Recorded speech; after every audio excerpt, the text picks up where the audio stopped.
All right. So we received a lot of questions. We had 31 questions. And we're going to start with like your personal surrounding. Like we heard your testimony. And then we're going to open up till like the second coming of Christ. All right. So first question. First question. What was your biggest struggle to accept Jesus? So initially, as I mentioned, it was the thing that, a prejudice, I guess, that Jesus is not for us, as is not for the Jewish people, which again was the irony, but that was initially the big block. I think once I read the New Testament, I realized that it was just a prejudice that wasn't real. But that was the initial block, I would say. Your personal relationship to your family, like it affected you, the gospel affected you. How did it affected your surrounding, your family, friends? So that's a great question. You know, it was very difficult for my family and friends and others. And as I briefly mentioned earlier, I think the consensus was that something terrible happened to me, and I was either brainwashed or whatever. Something terrible happened. You know, I will say this. I mean, none of my immediate family members, my parents are still living, and I have two brothers. They're married and they have families. So we have a good relationship with my family, and we've always been, when I say we, I'm talking about my wife and me and our children. We've always been very open about who we are. And my family would often come to our home, particularly when my children were younger, and they still do. So everything is very much in the open, but none of them has become a follower of Jesus as of now. The one exception to that is, and it's really a little bit difficult to say how, I mean, you know, the Lord knows the heart, but there was a second cousin of mine. This is some years ago that she called me one day, and we only met a few times in life. And she said, well, I heard that you believe in Jesus, and I want to believe in Jesus too. Okay, well, that's good. So I told her, well, you can come to visit us in our home. So she came, and she started doing Bible study with my wife, and she made a profession of faith. So I hope it's genuine. I use past tense because she passed away a few years later from, you know, a sickness. So that's how it is. I keep in good contact with many of my childhood friends, and none of them is a believer in Yeshua either. But again, it's very much in the open. And occasionally we will have a spiritual discussion. I think particularly with family and also with friends, it's always a long-term race, as it were. You know, they see us for who we are, you know, they visit our homes, and it's kind of like the way the Lord has called me, He can call them. And I want to be there for them, you know, and just love them and encourage them. And if they ask, I can reply. Initially, I was trying to push it on them. Didn't work. But that's how it is. Like you said, I think we all have friends who we live with, and they just didn't accept Jesus yet. So you're not trying every day to tell them about Jesus. You're just like living your life and trying to show them, I guess. Right. There are certain, you know, it's probably like that for everyone. But there's certain things that my friends and I used to do or whatever before. You know, they still do some of those things, and I don't participate with them when they do it. You know, I just don't. And so it was a little bit strange for them. They get used to it, you know, that I don't do stuff that they do sometimes. But, you know, but that's okay. And I mean, if they ask me what I think about it, I will tell it, but I don't push it on them anymore. But yes, that's how it is. Thank you. When you were with your family, like, is there any form of persecution for your family, or like the Messianic Jews, like in general, from the Jews. How is it? So, you know, I briefly mentioned in the past, I'll expound on that just a little bit. So there are, like Paul, before he became a follower of Jesus, there are Orthodox Jews today that believe that they serve God by persecuting us and making our life difficult. And when I say persecution, it's anything from articles in the newspapers about us, you know, how terrible we are and we're liars and we're traitors and things like that. Sometimes they come to our building where we live or a neighborhood and they would give leaflets. They said, beware of, you know, X or Y, they're terrible people, and they try to Christianize you and those type of things, which sounds very bad in Hebrew. And in other cases, they will try to physically attack you or do damage to your car or things like that. In extreme cases, they also try to, you know, burn down a building where, you know, believers are gathering. It's not common. Some years ago, there was a, you know, someone who is mentally not there, but he brought a bomb to a house of a pastor. It was masquerade as a gift, and actually this pastor's son opened it up and it exploded. He was severely wounded. He's alive and he's okay, but you know, it was really that was unusual. I mean, it's not normal. Today there's, well, so that's the more overt kind of thing. I can say that for, you know, for my children growing up, they were pretty much the only believers in their school or in their class. And, you know, we always lived our lives very openly. So the parents knew. It wasn't, you know, the neighbors knew. It just wasn't a secret. That's who we are, and that's what it is. And so in some way that's the way our children have grown up as well. It did happen a few times, not many times. It happened a few times that you know, some of the friends of our children would come to our house, and we are who we are. So, you know, we pray before we eat, or we whatever, and so some of them liked it. Some of the friends liked it, and they started talking to our children about the Lord, and then they went and told their parents, you know, wow, Yeshua, this and that, and the parents got really upset, and you know, they told them to not to come to our house anymore and not be friends to our children. Again, very few occasions, not many, but it was very painful for our children. You know, it's just not fun. And so it's everything within that. I will say that in the last, probably the last year, on a more of a macro type view, the so-called anti-missionaries, which again, they're not our enemies, we're praying for them, but they have gained more budgets, partially because we have a new government that is more positive towards them.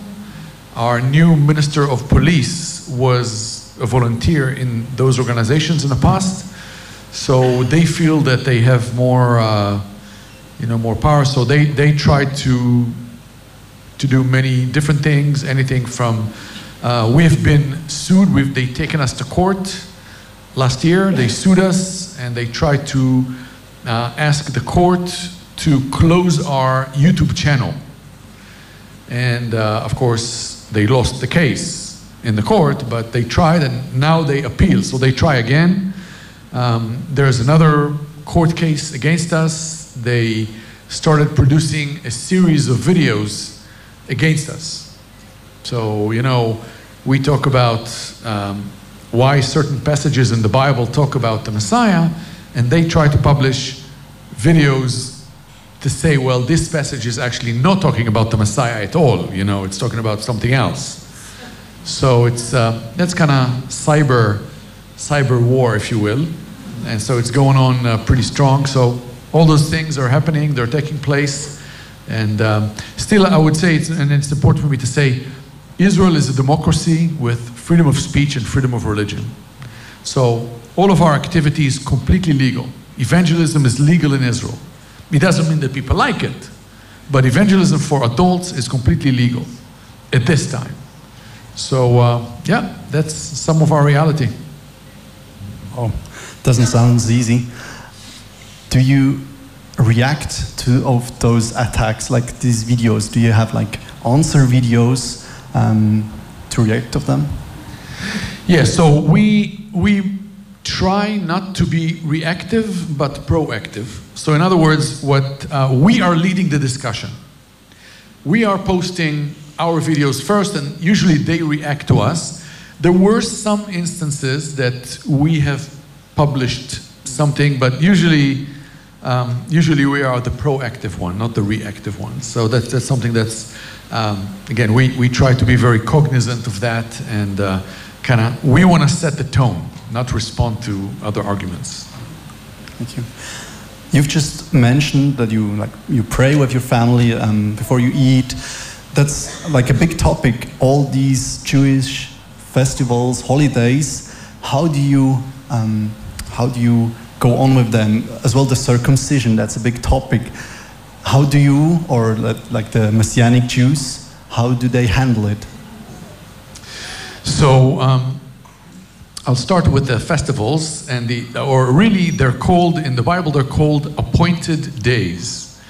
If you look, for example, in Leviticus chapter 23, you see that God is giving a cycle of 7 appointed days that are to be celebrated forever.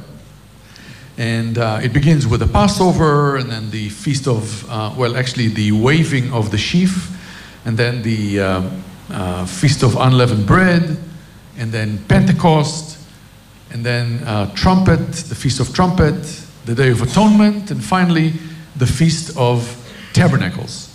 Now, it's important that it's called appointed days, because the word appointed in Hebrew means it's the same word for purpose. In other words, God has given us this cycle for a purpose. And if we look at this cycle of appointed days, we see that it tells a story, the story of salvation.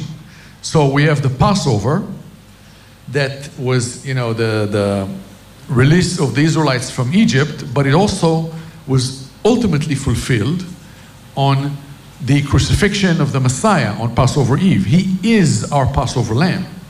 And then the waving of the sheaf happens 3 days after the Sunday of Passover. And that's the first fruit of the first fruit. And this talks to us about the resurrection of the Messiah that was resurrected on the Sunday, the first Sunday after the Passover. And he is the first fruit of the first fruit from among the dead. Then we have the unleavened bread. Paul is talking about it in 1 Corinthians 5. This is the way we should live our lives, as leaven is a sign of a sin. So we're supposed to live our life in a way that reflects the holiness of the Messiah, pursue holiness. And then we have the Feast of Tabernacles. The Holy Spirit came. The church was created. We then have this long summer, after which we have the Feast of Trumpet, that I think talks to us about the rapture of the church. The fact that we're going to hear the sound of the trumpet, and we're going to be taken to the clouds.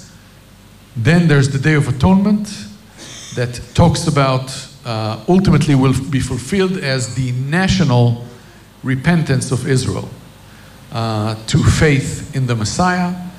We see that reflected in many passages in the Hebrew Bible and the New Testament.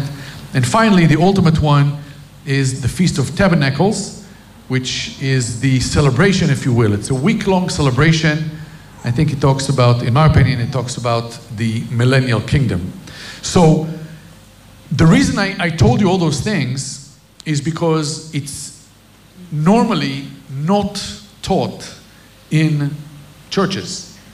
And it's unfortunate because this is part of the fact that the church at large has been robbed of the Jewish heritage or the Jewish roots that gives a tremendous amount of depth to our faith in the Messiah. So this is a long answer. The short answer to your question, do we celebrate the appointed days? The answer is yes, we do. We do it in a very Christ-centered way because the appointed days tell the story of the Messiah.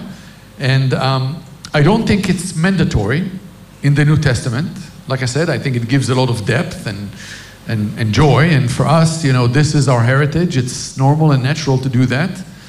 And so we do. Do you have to do that? The answer is no. You don't have to do it. But can you do it if you want? Absolutely you can. This is part of the freedom we have in the Messiah. And so that's about that. About circumcision, I didn't know it was a hot topic. But remember, I think it was in my first talk, I mentioned that as Jewish believers in Christ, we belong both to the nation of Israel through the Abrahamic covenant, the covenant God made with Abraham, and also to the new covenant in the Messiah. So part of our belonging to the nation of Israel in the physical is the fact that we actually do have our 8-year-old sons circumcised. So the answer is yes, we do that. And that's a sign of our belonging to the Abrahamic covenant, and it does not take away from the new covenant, because, you know, remember, Paul is saying, well, if you're Jewish, if you're circumcised, that's fine. If you're uncircumcised, that's also fine. Don't try to change who you are. And so for us, this is who we are. Do you have to circumcise your 8 days old sons? The answer is no. And so I hope that makes sense. If you need further clarification on the topic, Great. Let me know. Thank you. All right, we open up a little bit. We move to us. We have some Germans here, but as well, we as Swiss guys, we have like a evil past as well with the Jews. So if we are talking with the Jews, should we avoid some topics, or how can we approach them? Yeah, so that's a great question, and thank you for bringing it up.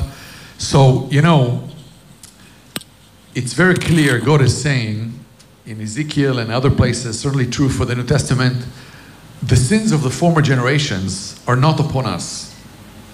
Okay? So if there were evil things that were done, even in a nation that we are part of, it's not on us, if I can put it in those terms. And in some way, I think that actually as German or Swiss or other nationalities, if you show kindness and love to people you meet, all people that you meet, but certainly to Jewish people, they will appreciate it, you know. And I don't think Jewish people today are accusing, you know, German people or Swiss people or other nations of things that happened in the past. And so, in some way, I want you to understand it's actually important that you don't carry the iniquities of other generations. And if you know, yeah, anyway, so I'm not sure if everyone is aware, but after World War II, I think it was in the 50s and then later in the 60s, in the United States, there were a lot of research that were done about what's called the authoritarian behavior. In other words, people were saying, how can it be that whole nations acted in this evil way that seems to be in contrast to their national moral? How can it be? And they started doing experiments of how obedient people actually are when there's a figure that seems like authoritarian.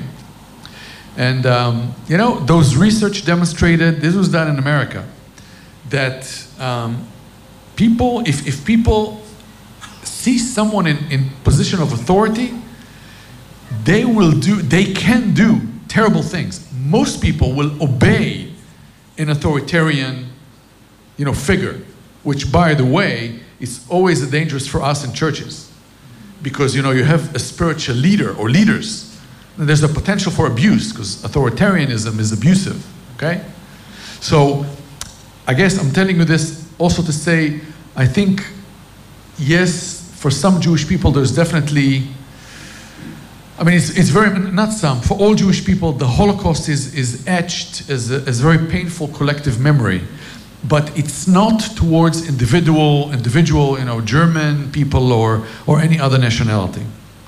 So particularly as followers of Jesus, clearly this is not something we hold on to, and if you get to talk to Jewish people, tell them that. They will actually be encouraged. So you wouldn't say that it's like we have to walk on like eggshells and try to avoid like topic Holocaust and... No, I would say not. I mean, just be who you are and share what you think on the topic. It is a painful topic. I'm not saying it's not. It definitely is. But I wouldn't avoid it because, again, I'm not saying you should start a conversation like this. But once there's a basis of some relationship and so on, it comes up. It's kind of in the psyche, and I would bring it up, put it on the table. So we're like in living with each other. So there's like the biblical discipleship. Like as a Messianic, can you speak about like the definition of biblical discipleship out of a Jewish perspective? Yes, so actually I think it was David or Adi or someone mentioned in lunch, maybe it was in lunch, a Bible study in Chavuta. Chavuta is the Hebrew word that literally means, being together as friends. What it specifically describes, it's a method of study usually between two people. So in the Jewish tradition, you never study alone. You always study with others. And the primary way of studying is to argue. So argument is not seen as bad, and sometimes it's very passionate argument. So I heard from some friends that come from from Switzerland or Germany or European countries. They come to Israel and they hear they come to visit us. Even people from other places, they come and they visit us, and we have some sort of a meeting, and then we start to argue in Hebrew, and they're like, and they're seated petrified because we're raising our voices and we're waving our hands, and then at the end everybody's hugging and kissing and going to eat lunch together, and they're like, what happened? What happened? You look like you're going to kill each other. So, no, we were just discussing whatever we were discussing, and so now it doesn't mean that you have to be so loud and animated, but looking at text or looking at the question from different points of view is actually helpful. And so I think it's true for any form of discipleship that is, because what is discipleship? Is to say, well, in light of faith in Christ, in the Messiah, how should I live my life? What implications does this passage in the Bible have for my life? What do I do? And so it's actually great to talk about it. I think sometimes in Christian circles we are too used to a model where there's an expert. Okay, you're in a Bible school, you get in a class, and the professor tells you, okay, lift your head up and open your mouth and take your tongue out, and then I will feed you with a spoon the right theology that you need to know. Now, this may not be bad, but this is certainly not discipleship. At best, this is doing something for our brain, and then we do our own processing at best. Discipleship is more when we say, well, if that's what Jesus says, is love your neighbor like yourself. Well, what does it look like for me? Maybe it's not the same for you. Let's talk about it. Maybe you have a perspective that I don't have. And if there's someone in the room that has been walking with the Lord for X amount of time, longer than me, and he has been trying to love his neighbor as himself, maybe he can teach me a few things. Maybe we can talk about it. And so, to me, that's discipleship. And the most important is it's kind of like raising children. It's not the same, but there's some similarities. The most important is to be who you really are, to be authentic. And I think sometimes teachers think that we need to be perfect. No, we don't need to be perfect. We need to be an example, but we need to be authentic because, it's like, every one of us, and it's particularly true for parents, by the way, but it's true everywhere. If we're not real, if we're not authentic in who we are, everybody knows. Everybody knows after 5 minutes that I'm trying to pretend, And so discipleship, and Dave and I were talking a little bit about this in the break, and he said that there was a season in his and his wife's life where there were youth pastors and the home was open. And people always came in. The youth could come in any time of day and they saw them with their children. Sometimes the children were crying or the parents were, I don't know, tired and upset. And that's okay. I mean, it's life. That's authentic. You learn something like this. And so maybe I'm all over the place with discipleship, but the point is being authentic, being real, and be in some sort of a community, ideally with someone that is there's someone there that's more experienced and they can lead the discussion, because just discussion of opinions without some direction can be nonsense too. So discipleship is purposeful to grow in our walk with the Lord. So Christianity has been split in many different denominations, right? Is the same happening to the Jews as well? Yes. I think it's a human nature, and because the church is just so much bigger. Like I said, the Jews is 14 million, and the church are, I don't know, X amount of hundreds of millions or billions of people, and so there's more splits numerically. But even in the ultra-Orthodox world, they all look the same to us, but they're really not. And if you ever walk in Jerusalem, try to notice in the Orthodox Jews, so some wear all black, some have white socks, some have gray socks, some have gray shoes, some have brown coats, some have black hats, some have white hats. It all is different. I mean, it's different segments. And the different can be as small as the rabbi they follow or the place where they came from, but it can also be more significant, theological or practical differences. So, but the short answer is yes, many, many splits in the Jewish world. There's another question I have to go back. The Messianic Jews, you said that it's hard for them to find like a local church to go into them. Why is it? So there are several layers to this. I think I was talking mostly about younger people.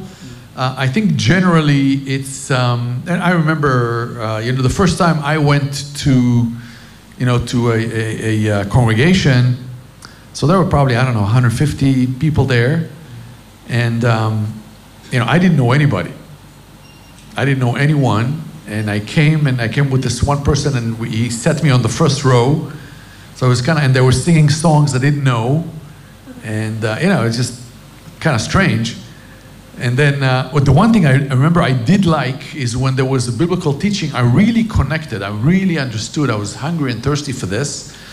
But as soon as the meeting was over, I was like, I ran outside because I didn't know anyone. I was like, I'm not going to talk to those people. I don't know them. But I did come back next week. And then, eventually I got to know people. And that really helped. So I think for some people, it's just the fact that it's strange and we don't know anyone. What I did mention, and we talked about it a little bit before, is that I think there's many people that come to know the Lord, but they can't connect to a local church. And the reason is because of the model.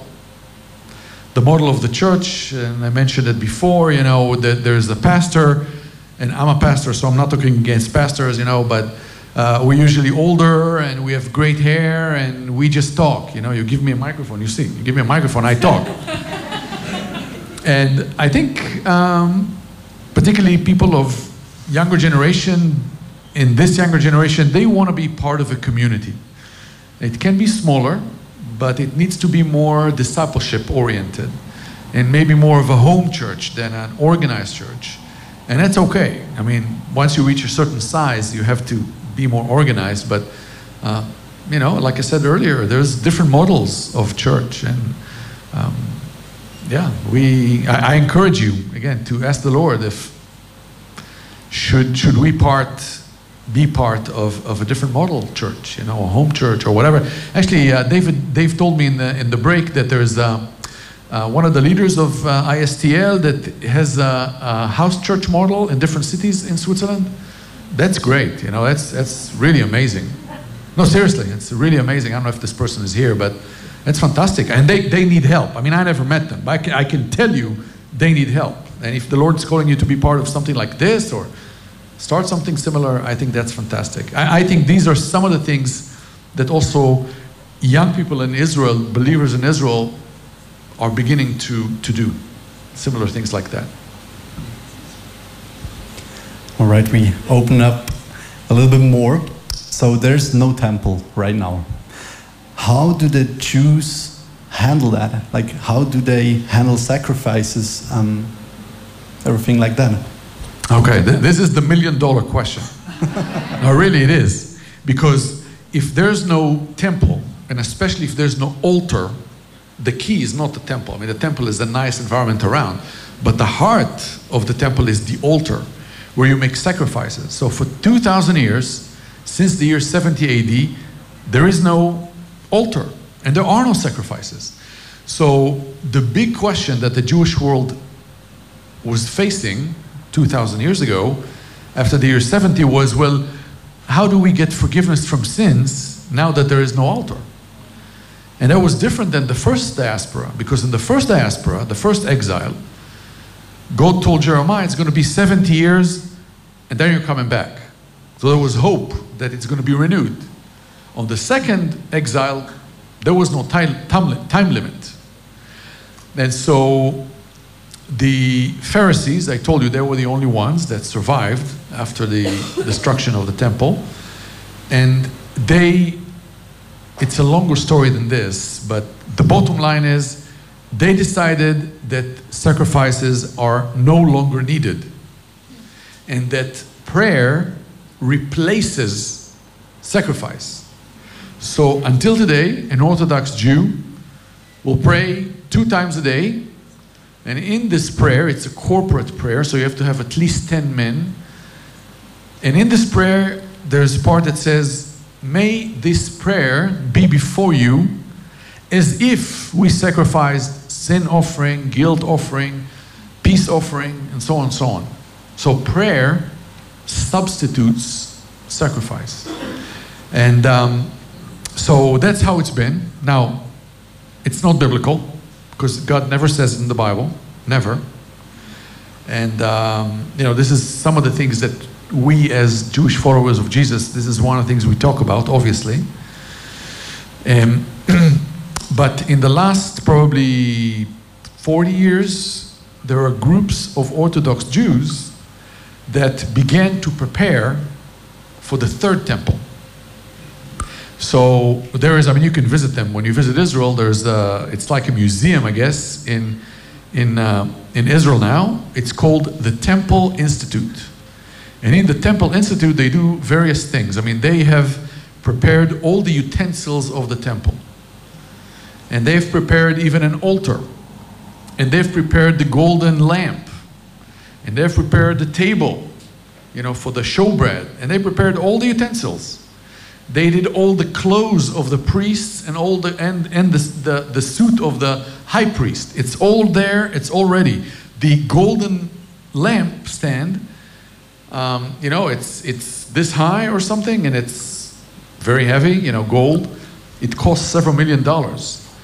And most of the money comes from evangelical Christians that, forgive me for saying this, but the evangelicals that support this don't understand our calling as the church. They don't. Because our calling is to make disciples of all nations. Okay? Now, we know, the New Testament tells us there will be a third temple, but it's not going to be a good one. It's not going to be a good one. Anyway, but the preparations are there, and in the last few years, this Temple Institute also began a school for priests and Levites. When in the Jewish families, you can tell by the last name if you belong to the tribe of Levi and the family of the priests. You can tell by the last name. And so they took people that have the last name Levi and people that have the last name Cohen, and they started training them in sacrificing animals. I think it was last year, yes, last Passover, they did a practice. And they brought cameras, and there was television crews, and they built an altar, like just a simple altar, but they actually sacrificed lambs there, you know, as a practice. And I mentioned to you that we have a new police minister. We have a new government now, and the new police minister is from a very extreme right-wing party. And part of what they say is that, you know, they try to reinstitute sacrifices on Temple Mount. And, you know, of course, our Muslim friends don't like it. Is an understatement. I mean, it's an understatement to say they don't like it. I mean, they really don't like it.